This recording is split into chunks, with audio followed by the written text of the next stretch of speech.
vatan şirin canını varat, damarda kaynayan kanını varat. Vatan din kadim dini Türkmenum, bir vatan madam kana varat. Türkmen vatan bilindirdir diri, şu vatana eylem damı varat. 5 yıl, 10 yıl, 100 yıl beri hatrı doğadır aydımı tabar. Türkmen vatan bilindirdir diri, ülke vatan karşıdına övrülyer. Vatan Türkmenlerin kalbinin nuru, oylun yarın vatan yerden başlan yar. Vatan bu din gece kırpığın çalman, girmedin tak yerinden başlan yar. Dağda minarada şanını Allah, çık yanadan fethilerinden başlan yar. Başlan yar, peygamber tanıp atatın, Oğuz Han'ın 6 gerçek oğlundan.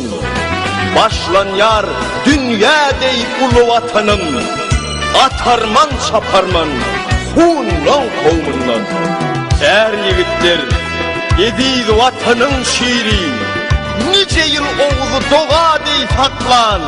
Şer Türkmen vatanın algırı şiiri, 5 gündükken kurtoğunda yer tapman.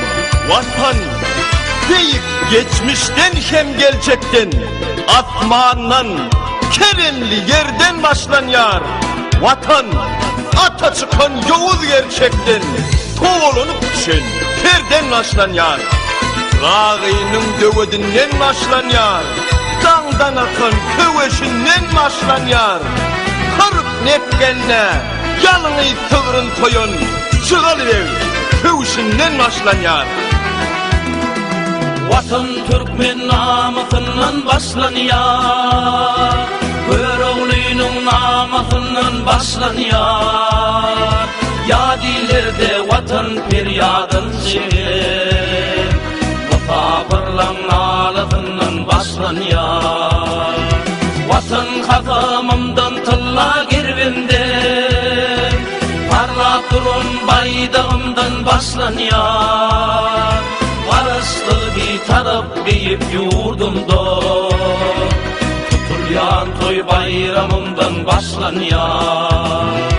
Dinle vatan öğretir mennetliği, olur dua ederdi de çökürdü.